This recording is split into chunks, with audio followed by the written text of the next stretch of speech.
Hello everyone and welcome to this month's episode of Jig Retro, where we look at a video game series that is seriously close to my heart, the phenomenal ROAD RASH.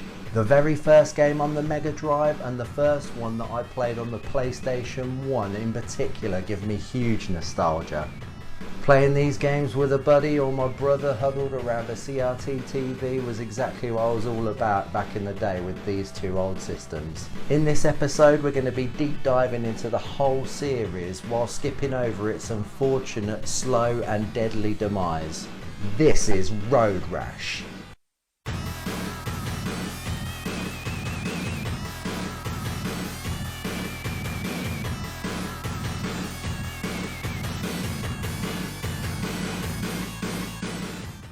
If you enjoy this video, then please take a moment of your time to like, share and subscribe to get the latest monthly episodes as they're released, and feel free to make any comments you like in the comment section down below.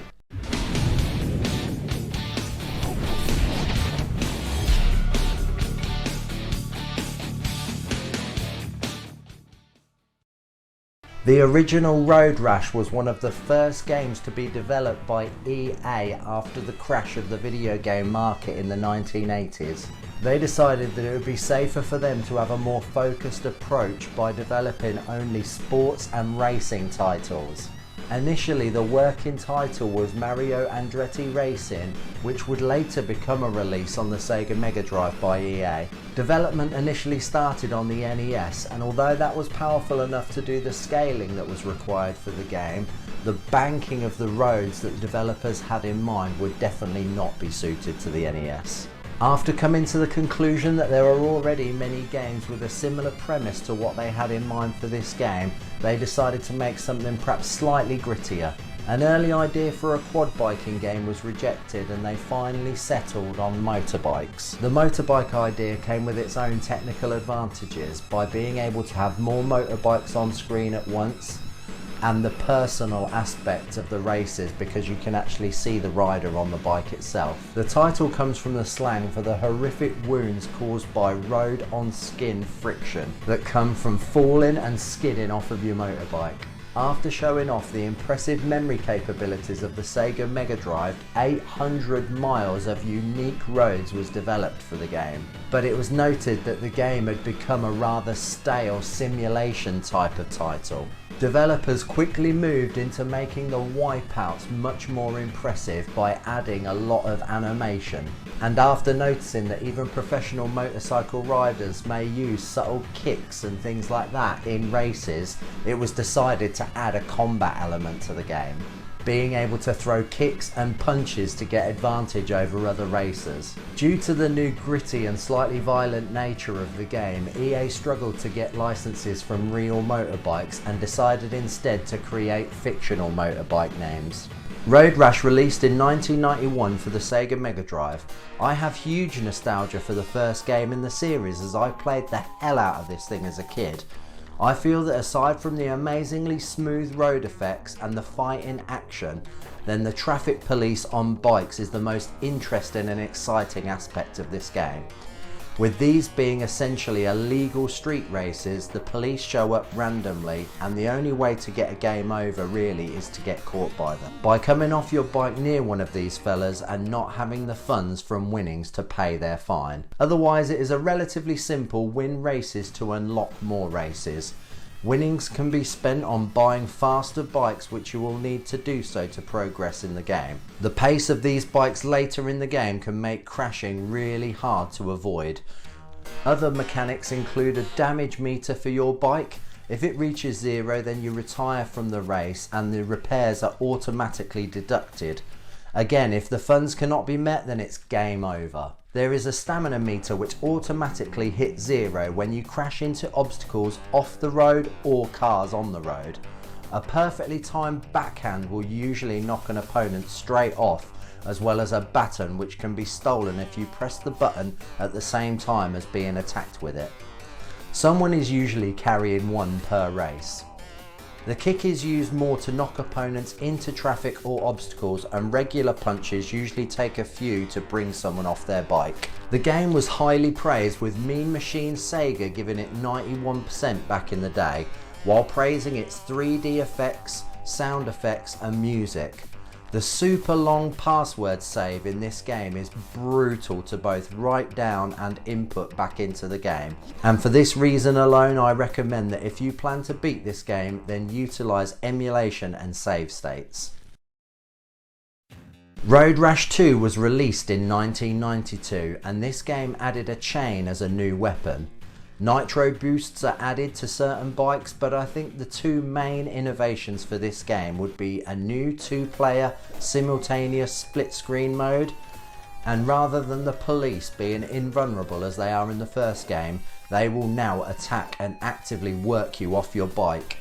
In the same breath, you can attack them, although this is a pretty risky strategy all in all. The game again achieved huge critical acclaim, with Mean Machine Sega this time giving out a 93%, although stating that the fundamentals have barely changed in this sequel. This is probably considered the best game in the series and is featured on the Sega Mega Drive Mini, which admittedly is jam-packed with some great titles from the system.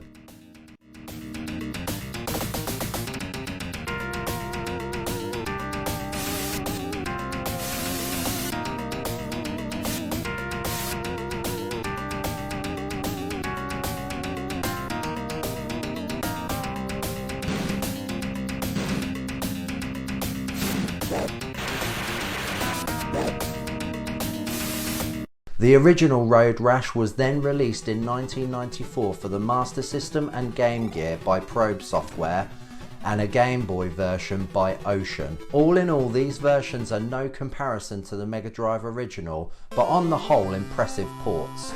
And if for some reason you have one of these systems instead of a Sega Mega Drive, then I would definitely recommend them, but not for me. It's Mega Drive all the way.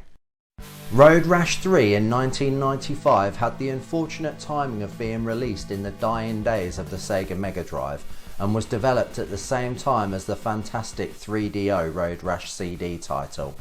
Despite this, and reaching the limits of the Mega Drive's hardware capabilities, it showed some promise with interesting new features such as a lot more weapons. The police now have a helicopter and try to dethrone you with its landing gear. Bikes are now upgradable. The main new feature is that once caught by police, if you cannot pay the fine, it is not necessarily game over. You can choose to join them undercover by knocking specific racers off their bike with a provided nightstick and a club. Achieving this will mean them waiving the fine that you have received. Despite these interesting concepts, on the whole the game was considered too dated by this time, with Mean Machines giving it an 82%.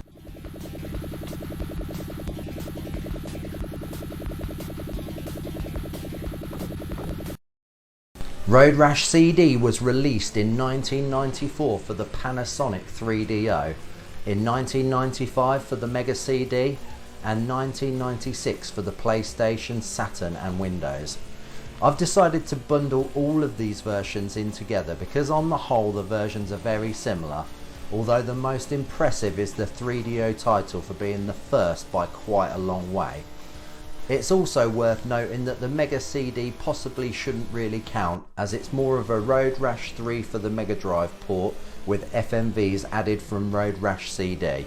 Before I mention anything else, I just want to say that the CD quality grunge soundtrack in this game is phenomenal, but unfortunately I can't feature any of it in this video due to copyright. All I need to say is that this game features Soundgarden and Monster Magnet. This game is a bit more back to basics, as it strips the game back to the similar features to the first game, which I do actually appreciate, although it's slightly disappointing that the split screen mode is removed. A new feature called Thrash Mode is more of an arcadey feel, where you choose a level and a difficulty and just enjoy a race. Apart from the 3DO version, most critical scores were around the 70% region, probably because when the PS1 and Saturn ports were released, we had seen full 3D releases such as Daytona USA and Ridge Racer. which were at the time considered much more innovative. With that said, it holds a special place in my heart, and I have huge nostalgia for it being one of the first games that I owned for the PlayStation 1 alongside Street Fighter Alpha. To this day, I feel it is aged much better than those hideous looking early 3D titles.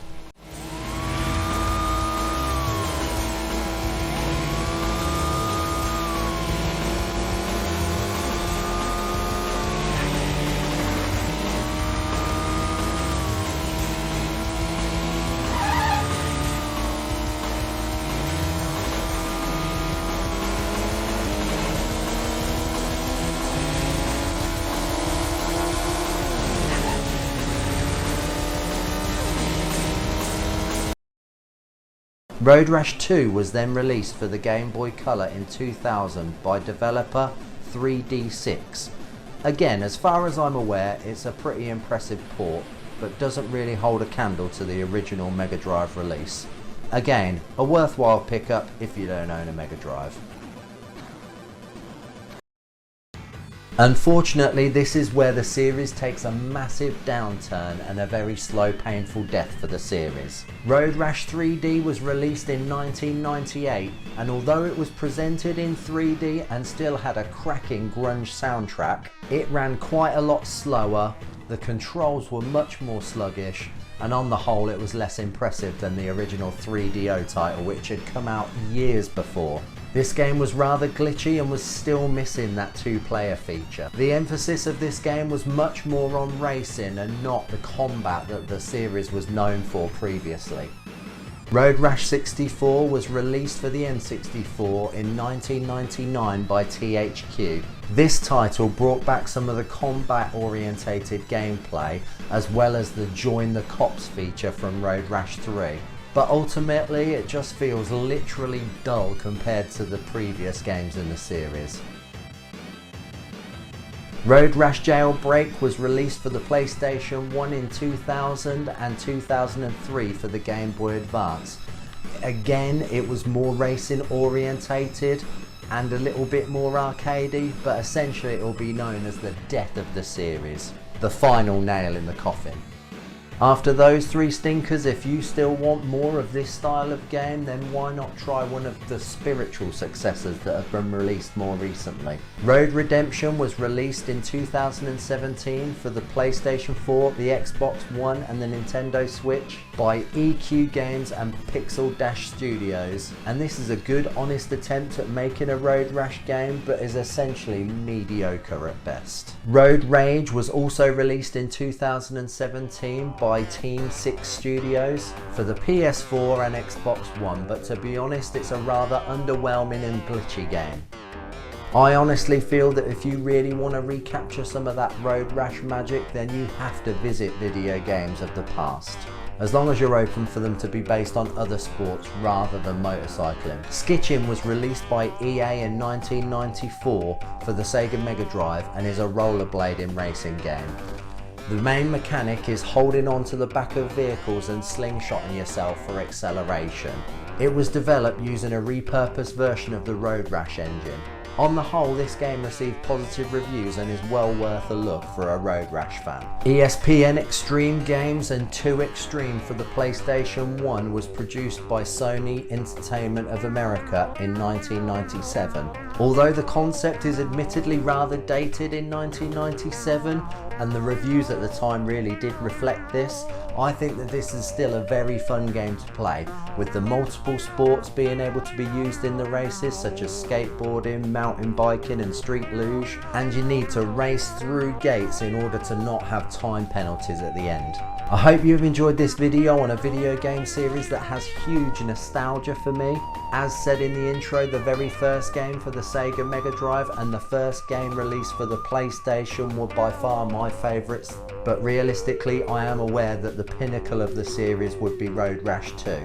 Anyway, until next time, much love, please look after yourselves and each other and get your geek on with Jig Retro.